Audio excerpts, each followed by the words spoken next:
إن الحمد لله نحمده ونستعينه ونستغفره ونعوذ بالله من شرور أنفسنا ومن سيئات أعمالنا من يهده الله فلا مضل له ومن يضلل فلا هادي له وأشهد أن لا إله إلا الله وحده لا شريك له وأشهد أن محمدا عبده ورسوله أما بعد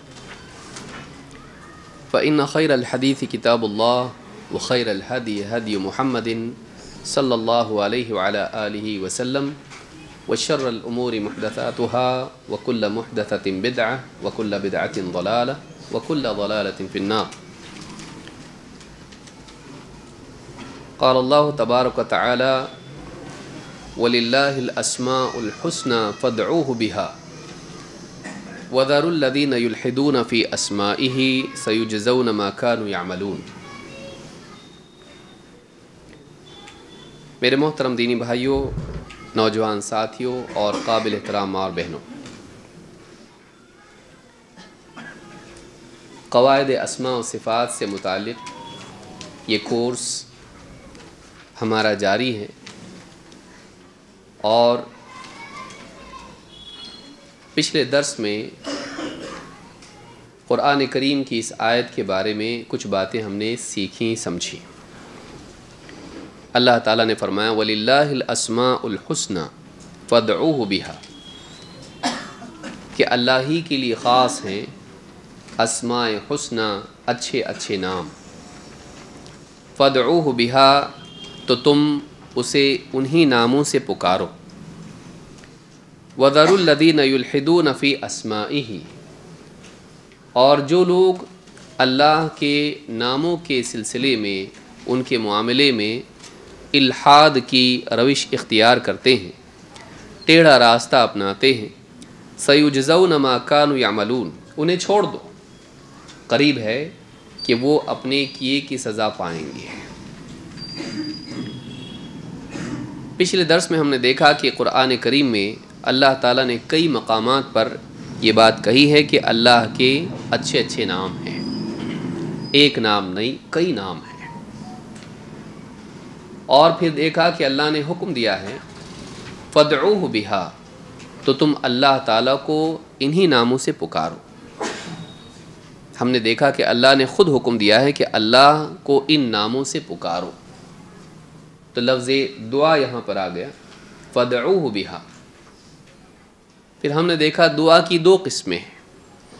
کون بتائے گا؟ قریب آ جائیں سارے لوگ، جتنے بھی دور بیٹھے ہیں قریب آ جائیں.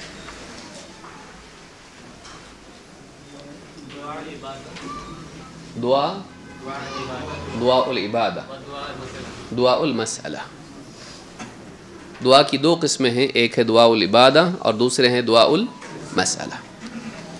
دعا العبادہ اور دعا المسئلہ میں کیا فرق ہے؟ کون بتائے گا؟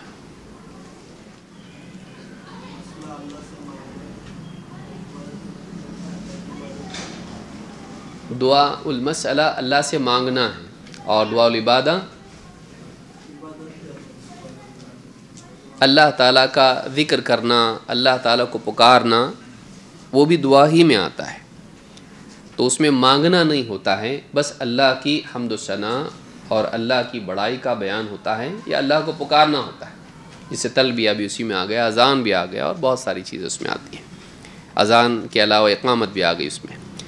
تو ایک ہے دعا العبادہ اور دوسرے ہے دعا المسئلہ. فَادْعُوهُ بِهَا میں دونوں آتا ہے، اللہ کو انہی ناموں سے پکارو، دعا العبادہ کے طور پر بھی اور دعا المسئلہ کے طور پر بھی.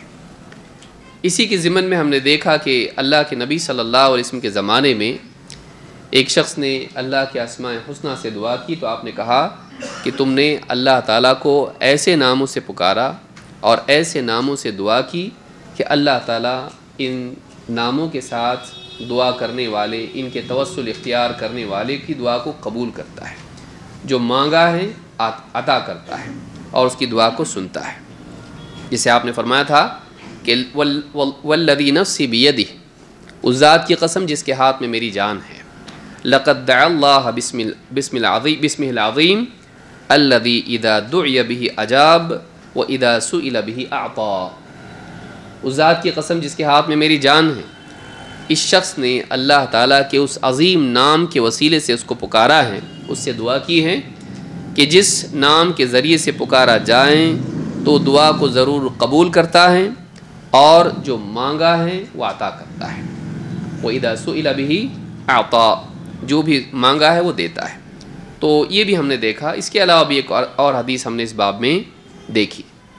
آج ہم اس بات کو اور آگے لے جائیں گے کہ دعا میں توسل کی صورتیں کیا ہیں، چونکہ یہ آیت ہمارے سامنے ہے، کیونکہ آگے جو قواعد بیان ہوں گے اسماء و صفات سے متعلق، یہ بات اس میں نہیں آئے گی، کیونکہ اس میں بہت ساری دوسری باتیں آئیں گی۔ تو مناسب معلوم ہوتا ہے کہ اسی آیت کے ضمن میں ہم فَادْعُوهُ بِهَا، اللہ کو اس کے انہی ناموں سے پکارو جو اللہ کے اپنے نام ہیں۔ تو اللہ کو پکارا کیسے جائے، اس کی کیا صورتیں ہیں، تو انشاءاللہ ہم آج کے درس میں سمجھنے کی کوشش کریں گے۔ جب اللہ کو اس کے ناموں سے پکارا جائے تو پہلے اللہ کا نام لے کے مانگا جائے یا مانگنے کے بعد اللہ کا نام لیا جائے، دونوں میں سے کون سی صورت ہے؟ آپ کو کیا لگتا ہے کون سی صورت مناسب ہے؟ ہاں، پہلے نام لیا جائے اس کے بعد مانگا جائے۔ قرآن و سنت سے دونوں صورتیں ملتی ہیں کہ اللہ کو اس کے ناموں سے پکار کے پھر انسان دعا کرے اور دعا کر کے اخیر میں اللہ کا نام لے اور اس کو اس دعا کی قبولیت کے لیے وسیلہ بنائے۔ دونوں صورتیں ہم کو ملتی ہیں۔ تو ہم اس کی دلیلیں کیا ہیں اس کو دیکھیں گے، اور اس کے علاوہ دعا کی 3 قسمیں کون سی ہیں۔ یہ 2 تو ہوئی، دعا العبادہ اور دعا المسئلہ، لیکن دعا المسئلہ کی بھی کتنی قسمیں ہیں؟ اور بھی بہت ساری، 3 قسمیں ہمارے سامنے ہیں، ان کو بھی ہم سمجھنے کی کوشش کریں گے۔ تو ہم یہ تفصیلات دیکھیں گے، کچھ لوگوں کے لیے دقت اس میں یاد رکھنے میں ہو سکتی ہے۔ اس کے لیے آسان طریقہ کیا ہے؟ آپ کے پاس قلم ہونا چاہیے کہ جو چیز آپ کو یاد رکھنی ہے آپ اس کو لکھ کر لیں، کیونکہ آپ کے نوٹس میں یہ نہیں ہوگا، یہ ساری چیزیں آپ کے نوٹس میں نہیں ہوں گی۔ آپ کو الگ سے نوٹس ملیں گے انشاءاللہ، یہ جو میرے اپنے نوٹس ہیں تفصیلی، وہ بھی آپ کو انشاءاللہ ملیں گے۔ لیکن کیا ہی اچھا ہے کہ انسان اسی وقت لکھے، لیکن لکھنے میں اتنا کھو نہ جائے کہ سننے کا کام رہ جائے۔ تو اگر کسی کو لکھتے وقت میں سننا مشکل ہوتا ہے تو نہ لکھے، لیکن کوئی آدمی سنتے سنتے لکھ سکتا ہے تو اچھی بات ہے۔ ایک طریقہ یہ ہے دعا میں کہ اسم کو طلب پر مقدم کیا جائے، اللہ کے نام کو ذکر کر کے اللہ کے نام سے اس کو پکار کے اپنی چیز آدمی مانگے جو بھی اس کو مانگنا ہے، تو یہ اللہ کے نام کے وسیلے سے مانگنا ہوا۔ مثال کے طور پر اللہ کے نبی صلی اللہ علیہ وسلم کے صحابی انس بن مالک رضی اللہ تعالیٰ عنہ فرماتے ہیں، کان رسول اللہ صلی اللہ علیہ وسلم یکثر ان یقول، اللہ کے رسول صلی اللہ علیہ وسلم کثرت سے یوں کہا کرتے تھے دعا میں، یا مقلب القلوب ثبت قلبی علی دینک، یا مقلب القلوب ثبت قلبی علی دینک، اے دلوں کو الٹنے پلٹنے والے۔ تقلب، قلب کو قلب کیوں کہتے ہیں؟ تقلب کی وجہ سے۔ تقلب کا مطلب کیا ہوتا ہے؟ الٹنا پلٹنا۔ جیسے رات میں آدمی کروٹ بدلتا ہے، کبھی اس کروٹ پہ تو کبھی اس کروٹ پہ، دل کا حال بھی ایسا ہی ہوتا ہے، اس میں تقلب ہوتا ہے، ایک حال پر وہ قائم رہ پاتا ہے نہیں، وہ حالت میں بدلتا رہتا ہے جیسے انسان کروٹ بدلتا ہے۔ تو اسی لیے قلب اس کے تقلب ہی کی وجہ سے کہتے ہیں۔ سے اللہ نے کہا یقلب اللیل والنہار، اللہ تعالیٰ رات اور دن کو الٹتا پلٹتا رہتا ہے، کبھی رات کبھی دن، پھر رات پھر دن۔ ایک حالت رہتی کہ رات ہی رہے گی نہیں، دن ہی رہے گا نہیں، ایک حالت سے دوسری حالت۔ تو قلب کی حالت بدلتی رہتی ہے، اس لیے اس کو کیا کہتے ہیں؟ قلب۔ اللہ کون ہے؟ اللہ کے ناموں میں سے ایک نام مقلب القلوب بھی ہے، دلوں کو الٹنے پلٹنے والا۔ کیسے؟ ایک انسان گمراہی میں پڑا ہوا ہے، اللہ تعالیٰ چاہیں تو اس کے دل کو ہدایت پر لے آتا ہے، اپنی طرف سے اس کو ہدایت دیتا ہے۔ اللہ تعالیٰ اپنی طرف سے اس کے دل سے گمراہی کو نکال کے اس کو ہدایت پر لاتا ہے اپنے فضل و کرم سے. اللہ جس کو چاہے ہدایت دے. اور جب ایک آدمی گمراہی کو چنتا ہے تو اللہ تعالیٰ اس کے دل پر اور گندگی ڈال کر اس کو اور گمراہ کر دیتا ہے. یہ بھی ہے، یاد رکھنا چاہیے. جسے اللہ نے فرمایا فَلَمَّا زَاغُوا أَزَاغَ اللَّهُ قُلُوبَهُمْ، جب انہوں نے ٹیڑھی راہ کو اپنایا، ٹیڑھے پن کو اختیار کیا، اللہ نے ان کے دلوں ہی کو ٹیڑھا کر دیا. تو جب انسان گمراہی کو چنتا ہے تو اللہ تعالیٰ اس کے لیے گمراہی کو آسان کرتا ہے. یہ اس کی سزا ہوتی ہے دنیا میں. تو اس لائق نہیں کہ ہدایت پر آئے. تو نے خود حق کے واضح ہونے کے بعد گمراہی کو چنا، تو نے حق کو ٹھکرایا تو حق کے لائق نہیں ہے. اللہ اس کے لیے گمراہی کو آسان کر دیتا ہے. نُوَلِّهِ مَا تَوَلَّى، اللہ نے قرآن میں فرمایا نا، نُوَلِّهِ مَا تَوَلَّى، جہاں وہ مڑا ہے اس کو ہم وہیں موڑ دیں گے. تو انسان جب گمراہی چنتا ہے تو اللہ اس کے دل کو کیا کر دیتا ہے؟ گمراہی کی طرف پلٹا دیتا ہے.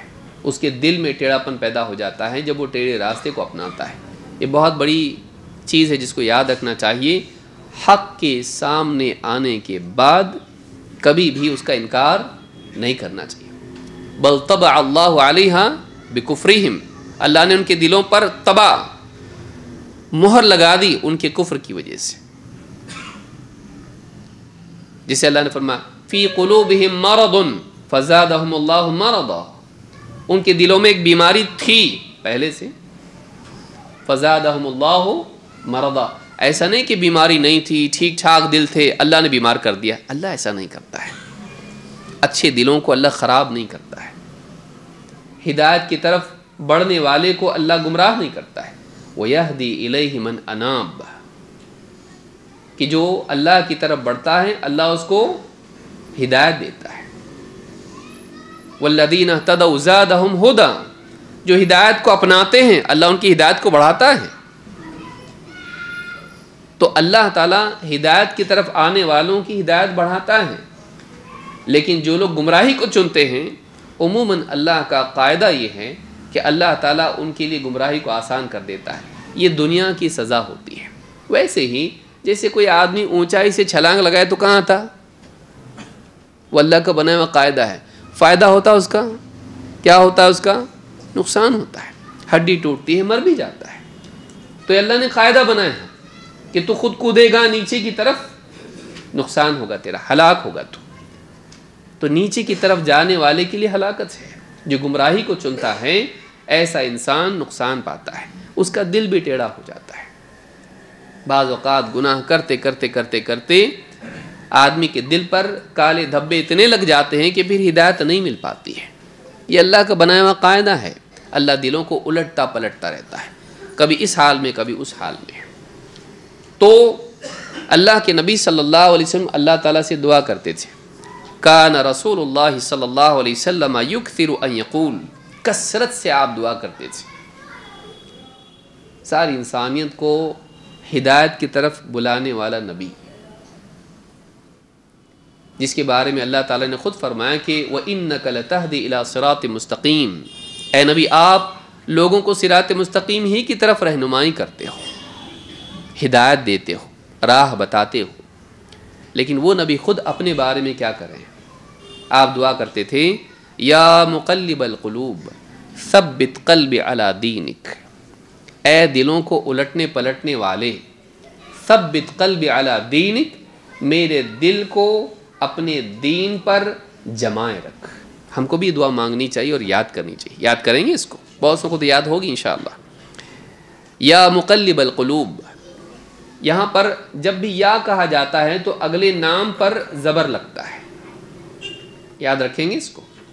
یا مقلب القلوب نہیں ہے، کیا ہے؟ یا مقلب القلوب. تو کیونکہ یا آیا تو اگلا لفظ کیسا ہوگا؟ اس پر فتحہ لگے گا. یا مقلب القلوب ثبت قلبی علی دینک، اے دلوں کو الٹنے پلٹنے والے میرے دل کو اپنے دین پر جمائے رکھ. تو دل کو دین پر جمائے رکھ، یہ دعا ہے، طلب جس کو آپ کہیں گے، مطالبہ ہے بندے کا. لیکن پہلے کیا کہا؟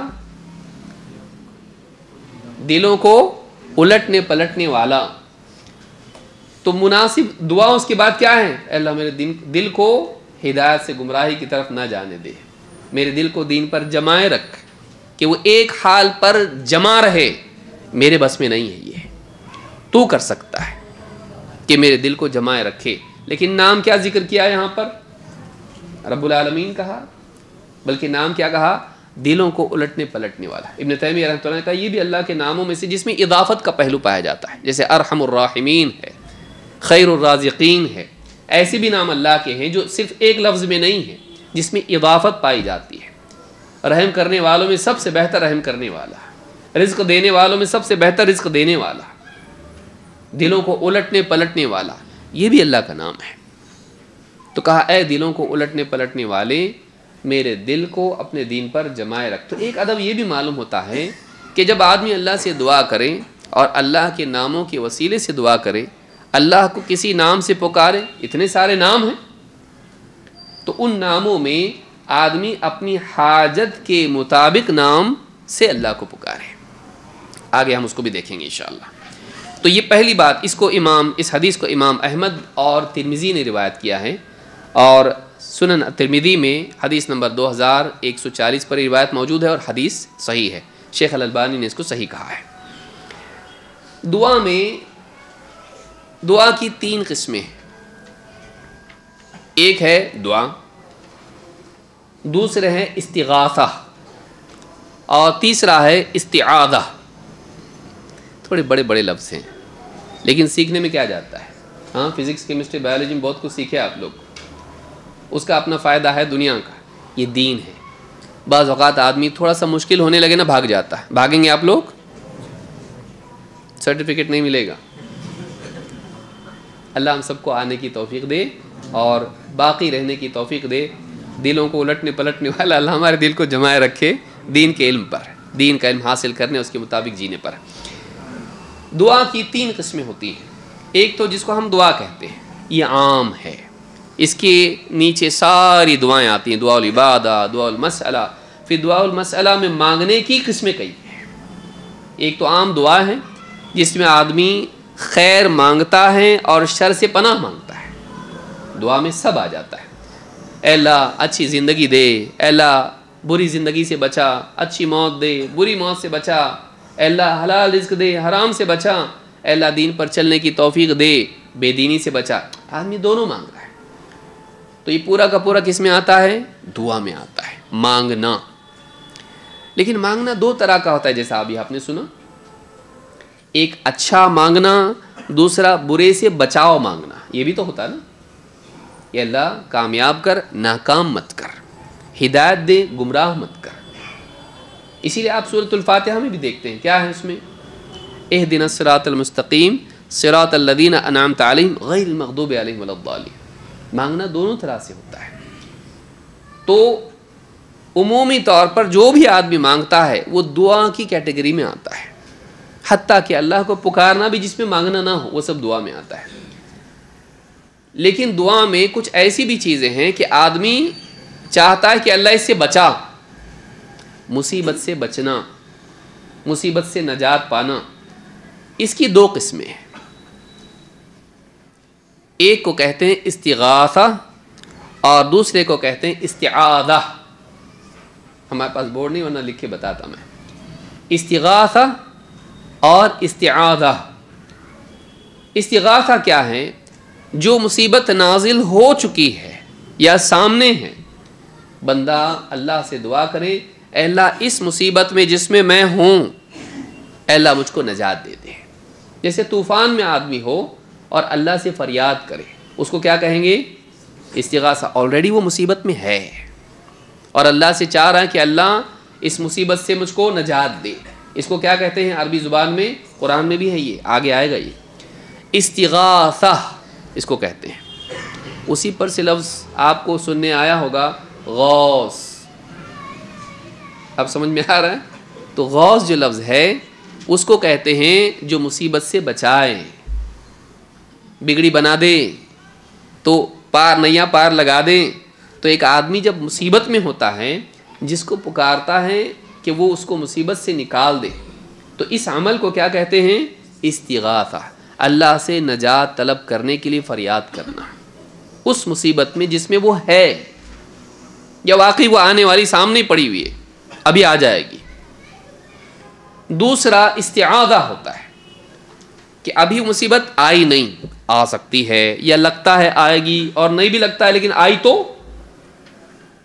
ایسی مصیبت سے اللہ کی پناہ مانگنے کو استعاذہ کہتے ہیں، جس پر سے ہم کہتے ہیں اعوذ باللہ من الشیطان الرجیم۔ تو اعوذ کا لفظ کہاں سے آیا؟ اعوذن۔ تو یہ جو چیز ہے اس کو کیا کہتے ہیں کہ ایسی مصیبت جو واقع نہیں ہوئی لیکن امکانی طور پر وہ چیز واقع ہو سکتی ہے۔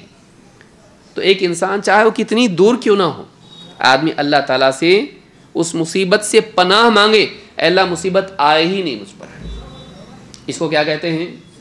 استعاذہ۔ یاد رہے گا یہ، استغاثہ جو آ چکی مصیبت اس سے نجات، اور استعاذہ جو آئی نہیں اس سے پناہ، اے اللہ بچائے رکھ، محفوظ رکھ، اس کو استعاذہ کہتے ہیں۔ علماء اس کو کہتے ہیں کہ استعاذہ جو ہے یہ دفع بلا کے لیے ہے، اور استغاثہ رفع بلا کے لیے ہے۔ یاد رہے گا، رفع اور دفع بولتے ہیں نا، رفع دفع کرو بھائی۔ تو رفع کیا ہے؟ رفع یہ کہ آ گیا اس کو اٹھاؤ، وَرَفَعْنَا لَكَ ذِكْرَكَ، اونچا، ہٹا دو اس کو، اٹھا دو اس کو۔ اور دفع کیا ہے؟ آئے ہی نہیں، آ چکا اس کو اٹھاؤ، رفع بلا۔ تو آیا ہی نہیں اس کو دور سے ہی دفع کر دو، وہ کیا ہے؟ استعاذہ۔ یاد رہے گا؟ ٹھیک۔ اس کی دلیلیں کیا ہیں؟ جہاں دعا میں ہم کو ملتا ہے یا مقلب القلوب ثبت قلبی علی دینک، اے دلوں کو الٹنے پلٹنے والے میرے دل کو اپنے دین پر جمائے رکھ۔ یہ طلب ہے کہ ایک انسان اپنے دل کو دین پر جمے رہنے کی دعا اللہ سے کر رہا ہے، یہ مطلوب ہے۔ لیکن کچھ چیزیں ایسی ہیں جو بری بھی ہو سکتی ہیں، ان سے انسان نجات کے لیے یا حفاظت کے لیے مستقبل کے اعتبار سے یا حال کے اعتبار سے اللہ کی پناہ مانگے۔ استغاثہ یا استعاذہ کے طور پر اس میں بھی اللہ کے ناموں سے دعا کرتا ہے، کیونکہ وہ بھی دعا کی ایک قسم ہے۔ سمجھ میں آئے؟ وہ بھی دعا کی قسم ہے۔ ابن مسعود رضی اللہ تعالیٰ عنہ کہتے ہیں کان رسول اللہ صلی اللہ علیہ وسلم اذا نزل به ہم او غم قال یا حی یا قیوم برحمتک استغیث۔ اس میں دو چیزیں ہیں، انشاءاللہ ہم آگے بھی دیکھیں گے اس کو، کہ اللہ کے نبی صلی اللہ علیہ وسلم جب آپ پر کوئی فکر یا غم آتا، نزل به، نازل ہوا کہ نہیں ہوا؟ آپ پر کوئی فکر یا غم کے حالات آتے تو آئے کہ نہیں آئے؟ آ گئے۔ تو اللہ سے دعا کرتے تھے، کیسے؟ یا حی یا قیوم، اے حی زندہ، اے قیوم جو ساروں کی ضروریات کو پورا کرنے والا اور جو کسی کی ضرورت جس کو نہیں۔ قیوم بہت بڑا لفظ ہے، الصمد کا معنی اور قیوم کا معنی ایک ہی ہے، قریب قریب ایک ہی ہے اس میں، کہ جو سب کو قائم رکھتا ہے، آسمان و زمین کو قائم رکھے ہوئے ہیں، لیکن اس کو کسی کی ضرورت نہیں، کوئی اور اس کو قائم رکھے ہوئے نہیں ہے۔ سمجھ میں آئی بات؟ تو قیوم اس کو کہتے ہیں کہ جو خود قائم ہے اور سب کو قائم رکھے ہوئے، کائنات کے پورے نظام کو قائم رکھے ہوئے۔ قیم السماوات والارض کا لفظ بھی حدیث میں اس کے لیے آیا ہے۔ تو یا حی یا قیوم برحمتک استغیث، تیری رحمت کے وسیلے سے میں تجھ سے استغاثہ کرتا ہوں۔ استغیث، استغاثہ کرتا ہوں۔ استغاثہ کیا ہے؟ جو مصیبت آ چکی ہے اس سے نجات کے لیے اللہ کو پکارنا اور فریاد کرنا۔ لیکن آپ دیکھیں گے کہ یہاں ہم کیا کریں؟ پہلے اللہ کا نام لے رہے ہیں، ٹھیک؟ تو ہم نے پہلے دعا دیکھی یا مقلب القلوب، پھر کہا ثبت قلبی علی دینک۔ یہاں بھی کیا ہے؟ یا حی یا قیوم برحمتک استغیث۔ تو کس کو پکار رہے ہیں، زندہ کو یا مردہ کو؟ ہاں، ادب یہ ہے کہ زندہ کو پکارا جائے جب آدمی مصیبت میں ہو۔ آج بدقسمتی سے مسلمان کس کو پکار رہا ہے؟ مسلمان ہونے کے باوجود جو قبروں میں دفن ہے، جو وفات پا چکے ہیں، آدمی ان کو پکار رہا ہے۔ ہمارے نبی نے ہم کو سکھایا پکارا اس کو جاتا ہے جو زندہ ہے۔ قاعدہ اس میں یہ پہلا اصول یہ کہ جس کو پکار رہا ہے وہ کیسا ہونا چاہیے؟ زندہ۔ یا حی یا قیوم، تو پہلے نام لیا، اے حی، اے زندہ، اور سب کو تھامنے والے، کائنات کے نظام کو تھامنے والے، چلانے والے، قائم رکھنے والے، برحمتک استغیث، تیری رحمت کے وسیلے سے میں تجھ سے دعا کر رہا ہوں کہ تو مجھے اس مصیبت سے نجات دے دے۔ فکر اور غم دو حالتیں ہیں جو انسان پر واقع ہونا واجبی ہے، دنیا کو بنایا اللہ نے ایسا۔ فکر مستقبل کے لیے ہوتی ہے، غم ماضی کا ہوتا ہے، جو برا ہوا اس پر غم ہوتا ہے، جو برا ہو سکتا ہے اس کی فکر اور خوف ہوتا ہے۔ تو جب بھی آپ پر کوئی فکر آتی یا غم آتا، آپ کیا کرتے؟ اللہ تعالیٰ سے اس تکلیف کی حالت میں اب اللہ سے دعا کرتے تھے، یا حی یا قیوم برحمتک استغیث۔ اس حدیث کو امام حاکم نے روایت کیا ہے، صحیح الجامع صغیر حدیث نمبر 4791، اور حدیث حسن ہے۔ تیسری چیز کیا ہے؟ دعا، استغاثہ۔ بچا کون سا؟ استعاذہ۔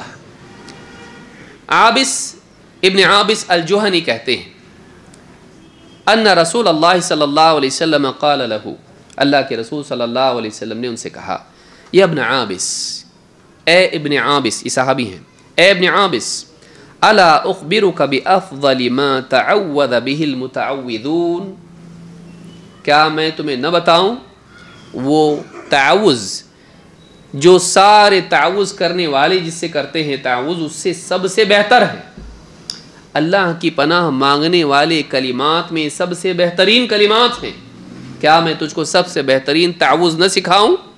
الا اخبرک بافضل ما تعوذ به المتعوذون، پناہ مانگنے والے بہترین کلمات جن سے وہ پناہ مانگیں بتاؤں؟ اور آپ نے خود ہی بتایا، آپ نے کہا قل اعوذ برب الفلق وقل اعوذ برب الناس ہاتین السورتین، یہ دونوں صورتیں۔ کون سی صورتیں؟ قل اعوذ برب الفلق اور قل اعوذ برب الناس، بہترین صورتیں جن کے ذریعے، جن کو پڑھ کے انسان اللہ کی پناہ حاصل کرتا ہے، سب سے بہترین یہ دو صورتیں ہیں۔ اسی لیے رات میں نبی کریم صلی اللہ علیہ وسلم جب سوتے تو آپ ان کا اہتمام کرتے، اور نمازوں کے بعد بھی آپ سے یہ ثابت ہے۔ کبھی انشاءاللہ اس کی تفسیر ہم دیکھیں گے تو انشاءاللہ اس میں ساری تفاصیل دیکھیں گے۔ تو معلوم ہوا کہ یہ دو صورتیں، ایک تو یہ بھی بات معلوم ہوئی کہ یہ دونوں جو ہیں یہ صورتیں ہیں، یہ قرآن کا حصہ ہیں، صرف دعا نہیں ہے۔ اور خود نبی صلی اللہ علیہ وسلم نے کہا کہ کیا ہیں؟ ہاتین السورتین، یہ دونوں صورتیں۔ تو آپ نے آیتیں پڑھی، ایک ایک آیت، لیکن اشارہ کیا اس کی طرف پوری صورت۔ تو پڑھنے والے کو صرف اتنا پڑھنا ہے یا پوری صورت پڑھنا ہے؟ پوری صورت پڑھنا ہے۔ تو رات میں جب نبی صلی اللہ علیہ وسلم بستر پر جاتے تو آپ یہ صورتیں پڑھتے، اور قل هو اللہ احد بھی اس میں جوڑ دیتے شروع میں، قل هو اللہ احد، قل اعوذ برب الفلق، قل اعوذ برب الناس، تینوں صورتیں پڑھتے، پھدکارتے اس طرح سے۔ اس کو نفث کہتے ہیں، نفث کہتے ہیں۔ اور اس کے بعد چہرہ، سر، بدن میں آگے پیچھے پورے جسم پر ہاتھ پھیرتے، پھر اس کے بعد واپس پڑھتے، اور پھر ہاتھ میں اسی طرح سے تھدکارتے، پھر چہرہ، آگے پیچھے پورا بدن، پورا نیچے تک، پھر تیسری بار واپس تینوں صورتیں پڑھتے، قل هو اللہ احد، قل اعوذ برب الفلق، قل اعوذ برب الناس، اور پھر تھدکارتے اور پورے بدن پر ہاتھ پھیرتے۔ سوتے وقت میں ہمیشہ کا معمول آپ صلی اللہ علیہ وسلم کا تھا وفات تک یہ تینوں صورتیں پڑھتے تھے۔ ان دو صورتوں میں اعوذ اعوذ ہے، تو اعوذ کے کلمات کا مطلب کیا ہے؟ اے اللہ میں تیری پناہ مانگتا ہوں، تیری سیکیورٹی مانگتا ہوں، تیری حفاظت طلب کرتا ہوں، تو مجھے بچا، محفوظ رکھ۔ اعوذ کا یہ معنی ہوتا ہے۔ لیکن قل هو اللہ احد میں تو وہ نہیں ہے، لیکن اس کو بھی اس میں جوڑ دیا گیا، اس کو بھی اس میں جوڑ دیا گیا، اور اس کے ساتھ تینوں صورتیں ملا کر ان کو معوذات کہتے ہیں۔ اگرچہ اس میں اعوذ نہیں ہے لیکن تغلیب اس کو کہتے ہیں۔ تو تینوں کو ملا کے کس کو کیا کہتے ہیں؟ تینوں صورتوں کو معوذات، وہ صورتیں جن کے ذریعے اللہ کی پناہ مانگی جاتی ہے۔ اور ان دو صورتوں کو کیا کہتے ہیں؟ معوذتین، وہ دو صورتیں جن کے ذریعے انسان اللہ کی پناہ مانگتا ہے۔ تو یہاں پر آپ کیا ہیں؟ قل اعوذ، میں پناہ مانگتا ہوں برب الفلق. تو یہاں پر کیا ہے؟ رب الفلق. تو اس نام کے ذریعے اللہ کی پناہ مانگی جا رہی ہے. اور اس کے آگے بھی ہیں. یا اسی طرح سے قل اعوذ برب الناس، رب الناس لوگوں کا رب. تو اعوذ برب الناس، میں رب کے لوگوں کے رب کی پناہ مانگتا ہوں، اس کی سیکیورٹی طلب کرتا ہوں ان سارے شرور سے. تو یہ دو صورتیں ہیں. ان دونوں صورتوں میں کیا ہے؟ تعوذ. ان میں کیا ہے؟ تعوذ. اور اس کو کیا کہتے ہیں؟ استعاذہ، اللہ کی پناہ مانگنا تمام شرور سے، شیطان سے یا دشمنوں سے یا اس طرح سے موذی جانوروں سے یا اس طرح کی بہت ساری چیزیں ہیں، گمراہی سے وغیرہ وغیرہ. تو امام النسائی نے اس کو روایت کیا ہے اور صحیح الجامع الصغیر حدیث نمبر 7839 پر یہ روایت موجود ہے اور صحیح حدیث ہے. تو 3 قسمیں ہم نے دیکھی دعا کی. کون سی ہیں؟ نمبر 1 دعا. دعا عام ہے، گویا کہ ایک عمارت ہے جس کے کئی کمرے ہوں، تو دعا وہ پوری عمارت ہے اور اس کے کمروں میں ایک کمرہ کیا ہے؟ استعاذہ. دوسرا کمرہ کیا ہے؟ استغاثہ. سمجھ میں آئی بات؟ کہ دعا عام ہے اور اس میں سے یہ خاص قسمیں ہیں دعا کی جن میں پناہ مانگی جاتی ہے. لیکن ایک پناہ مانگتے ہیں مصیبت نازل ہونے کے بعد، اس کو کیا کہتے ہیں؟ استغاثہ. اور مصیبت نازل نہیں ہوئی اس سے پناہ مانگتے ہیں، اس کو کیا کہتے ہیں؟ استعاذہ. انشاءاللہ اس کی تفصیل ہم جب کتاب التوحید کے دروس دیکھیں گے تو انشاءاللہ تفصیل سے اس کو دیکھیں گے. تو یہ 3 چیزیں ہم نے دیکھی. ان میں 2 باتیں ہم نے سیکھی. ایک، دعا کی یہ 3 قسمیں ہیں جو طلب والی دعا ہے یا دعا المسئلہ ہے. وہ تینوں قسمیں کیا ہوئی؟ دعا جس میں مطلوب آدمی مانگتا ہے، پناہ بھی مانگتا ہے، وہ عام ہے. لیکن دوسری 2 قسمیں کیا ہیں؟ استغاثہ اور استعاذہ. اس میں استعانہ آتا ہے، وہ ہم اب نہیں دیکھیں گے، اور بھی چیزیں اس میں. تو پناہ مانگنا 2 طرح سے ہے. اور اس میں ہم نے دوسرا مسئلہ یہ سیکھا کہ یہاں اللہ کے ناموں کو طلب پر مقدم رکھا گیا ہے. صحیح؟ کہ ہم وہاں سے شروع کیے تھے نا، ہم نے اس کو بھول گئے کہ ہم یہ دیکھ رہے ہیں کہ اللہ کے ناموں کے وسیلے سے دعا کرنا، اللہ کو اس کے ناموں سے پکار کے مانگنا. لیکن اس میں پھر 2 چیزیں ہیں کہ پہلے نام اللہ کا لے کر مانگیں یا مانگ کے اللہ کا نام لیں کہ اللہ تو ہم کو یہ دے کیونکہ تو ایسا ہے. تو آخر میں نام لیا لیکن مانگا پہلے. ایسا بھی کر سکتے ہیں کیا؟ آئیے دیکھتے ہیں ویسا کر سکتے ہیں کیا.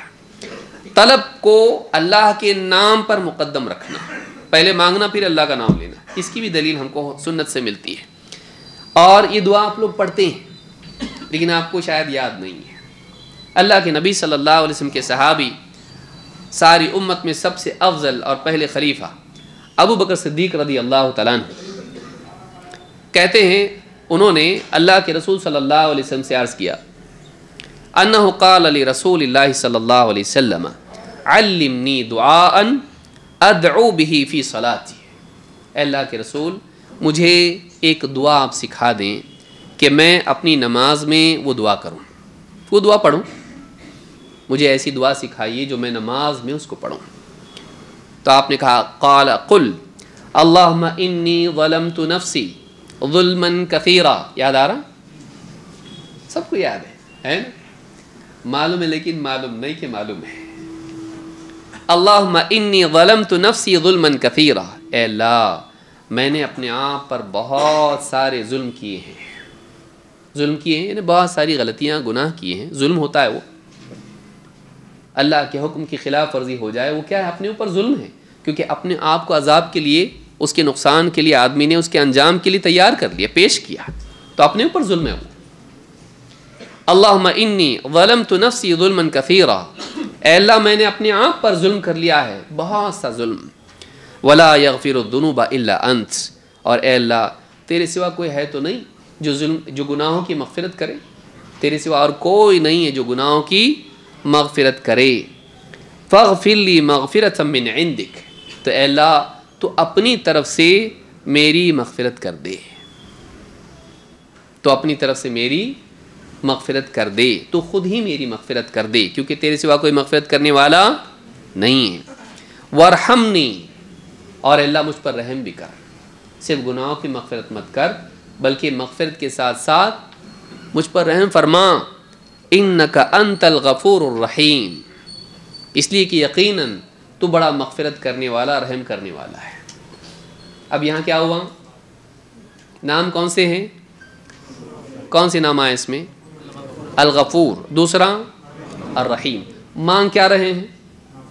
ہاں، فاغفر لی مغفرۃ من عندک، اے اللہ تو اپنی طرف سے میری مغفرت کر دے۔ تو پہلی چیز کیا مانگی؟ مغفرت۔ دوسری ورحمنی، مجھ پہ رحم کر۔ تو مغفرت بھی مانگی اور رحم بھی مانگا، رحمت بھی مانگی، اور اس کے بعد نام کون سے ذکر کیے؟ انک انت الغفور الرحیم۔ سمجھ میں آ رہا ہے؟ یعنی دیکھیے حدیثوں میں کتنا ادب، کتنا ہے علم، کتنا ہے نبی صلی اللہ علیہ وسلم کے کلام میں، کہ یہاں پر پہلے طلب ہے، اس کے بعد اللہ کے اسماء سے توسل ہے۔ ایسا بھی کر سکتے ہیں، ایسا بھی کر سکتے ہیں، اس میں بھی کوئی حرج نہیں۔ اور یہ حدیث بخاری اور مسلم میں ہے۔ صحیح بخاری حدیث نمبر 834، صحیح مسلم حدیث نمبر 2705۔ یہ جو نمبرنگ ہے مسلم کی، یہ محمد فؤاد عبد الباقی کی نمبرنگ ہے، ورنہ کہیں ایسا ہو سکتا ہے کہ آپ ڈھونڈیں کسی دوسرے نسخے میں آپ کو نہیں ملے گا۔ یہ عربی والی ہے، اور کون سی ہے؟ عام طور سے یہی چلتی ہے، محمد فؤاد عبد الباقی۔ تو یہ بھی دیکھ لیں، اگر تلاش کریں، بولیں حدیث مل نہیں رہے ہم کو، کیوں نہیں مل رہی؟ اس لیے کہ نمبرنگ الگ الگ طرح سے ہوتی ہے، حدیثوں کی کتاب سیم ہے لیکن نمبرنگ الگ ہوتی ہے۔ یہ اس لیے ایسا ہے کیونکہ صحیح مسلم میں ایک حدیث کی تکرار ہوتی ہے، ایک حدیث 5 10 بار بھی آتی ہے، اور امام مسلم ایک جیسی ساری حدیثیں تھوڑے بھی لفظ کے فرق کے ساتھ آتی ہے تو اس کو ایک کے بعد ایک کے بعد ایک کے بعد ایک ذکر کرتے چلے جاتے ہیں۔ تو محمد فؤاد عبد الباقی انہوں نے تحقیق جب کی تو انہوں نے ایک طرح کی حدیثوں کو ایک نمبر دے کے پھر 1 2 3 4 کیا اس کا۔ سمجھ میں آ رہی بات؟ اس لیے میرے پاس جو نمبر ہے وہ کیا ہے اس کا؟ 2705 اور 48، تو ایسا نمبر اس کا ہے۔ تو 2005 کی کیٹیگری میں 48 نمبر پر یہ ہے، تو اس طرح سے نمبر اس کا ہوتا ہے۔ تو یہ صحیح بخاری اور مسلم میں حدیث ہے۔ اس سے ہم نے کیا سیکھا؟ ایک چیز تو یہ سیکھی کہ صحابہ، اب کئی چیزیں اس میں تفصیل سے جائیں گے تو بہت سارا نکلے گا۔ ایک چیز یہ کہ صحابہ نبی صلی اللہ علیہ وسلم سے دعائیں بھی سیکھتے تھے۔ اپنے اوپر اعتماد کرنے کی بجائے وہ لوگ پوچھتے تھے اللہ کے سو میں دعا کیسا کروں؟ معلوم ہوا کہ دعا عبادت ہے، اور اس میں ایک طریقہ کس کا ہونا چاہیے؟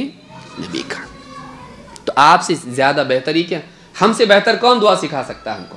نبی صلی اللہ علیہ وسلم۔ ہم مانگنے میں کبھی الٹا بھی مانگ سکتے ہیں، لیکن ہم کو صحیح ڈھنگ کی دعا کون سکھائے گا؟ پیارے رسول صلی اللہ علیہ وسلم۔ جبکہ اتنا انٹیلیجنٹ انسان ہے، ساری امت میں سب سے سمجھدار کون؟ ابو بکر صدیق رضی اللہ تعالیٰ عنہ۔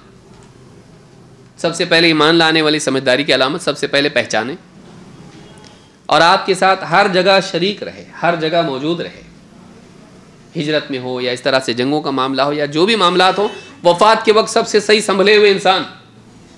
سارے صحابہ، اکثر صحابہ گڑبڑا گئے تھے اس وقت میں، نبی صلی اللہ علیہ وسلم کی وفات کے وقت، لیکن اس وقت میں سٹیبل کون تھا؟ ابو بکر صدیق رضی اللہ عنہ۔ حضرت عمر جیسا آدمی بھی ڈگمگا گیا تھا، ایمان میں نہیں، پریشان ہو گئے تھے، ڈسٹرب ہو گئے تھے، لیکن ابو بکر صدیق رضی اللہ عنہ، لیکن وہ بھی دعا جیسی چیز میں بھی کیا کریں؟ اللہ کے رسول سکھائیے مجھ کو، میں کیسے دعا مانگوں اللہ سے۔ یہ ادب تھا صحابہ کا کہ سیکھنا چاہیے، ہر چیز کو سیکھنے سے معلوم پڑتا ہے۔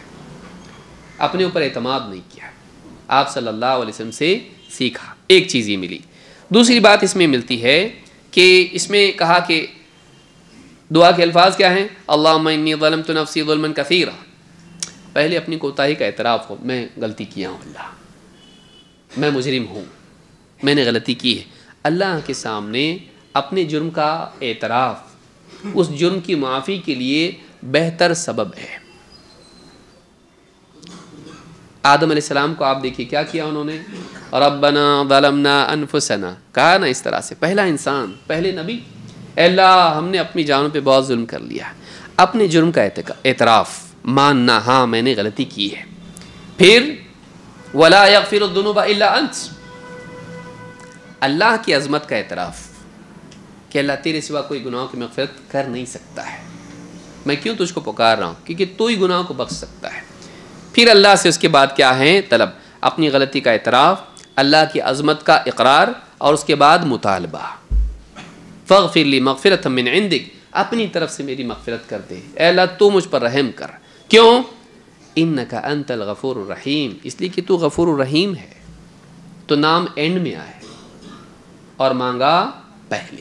تو یہ بھی ادب ہے جو دعاؤں کے باب میں ہم کو ملتا ہے. یہ جو طریقہ ہے کہ طلب کو اسم پر مقدم کرنا قرآن میں بھی ہے اور کئی جگہوں پر ہے.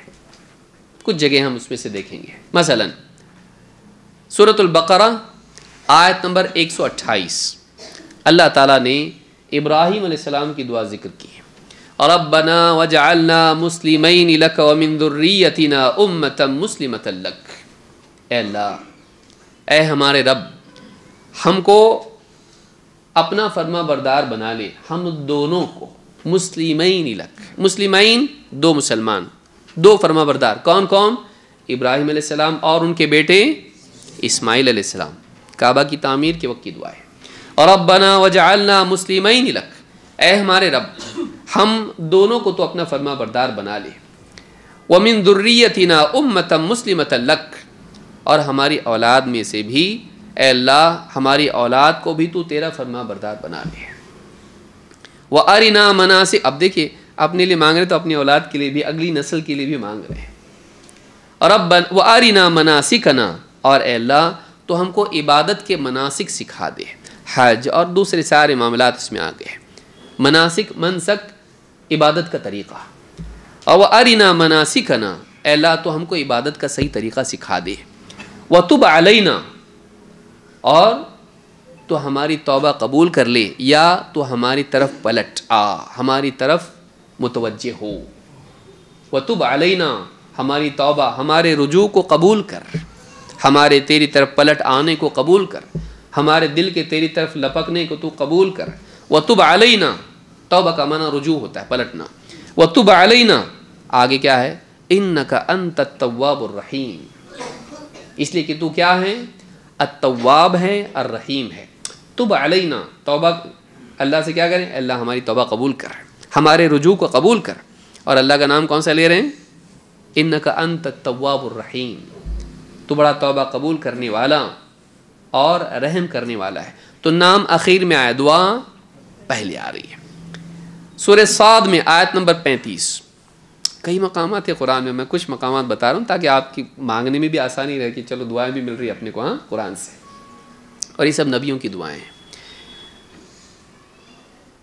سلیمان علیہ السلام نے دعا کی تھی. قال رب اغفر لی. اے میرے رب میری مغفرت کر دے. سلیمان علیہ السلام نے اللہ سے دعا کی اور کیا کہا؟ رب اغفر لی. اے میرے رب میری مغفرت کر دے. وَهَبْ لِي مُلْكًا لَا يَنْبَغِي لِأَحَدٍ مِّن بَعْدِي. اور مجھے عطا کر. حب لی، حب لی، حب ہبا سے، ہبا عطا، ہدیہ، گفٹ، دینا، عطا کرنا. وَحَبْ لِي مُلْكًا لَا يَنْبَغِي لِأَحَدٍ مِّن بَعْدِي. اور اللہ مجھے ایسی حکومت دینا کہ میرے بعد کسی اور کو ایسی نہ ملے. کس نے مانگا ہے دعا؟ سلیمان علیہ السلام نے، کہ مجھے ایسی حکومت عطا کر، ایسا ملک عطا کر کہ جو میرے بعد کسی اور کو نہ ملے. انک انت الوہاب. یہاں کیا نام آیا؟ حب لی، ہبا سے ہے، وہاب اسی سے بنا ہوا ہے، اس لیے کہ تو وہاب ہے. وہاب عطا کرنے والا، ہبا کرنے والا، گفٹ دینے والا، اپنی طرف سے عطا کرنے والا.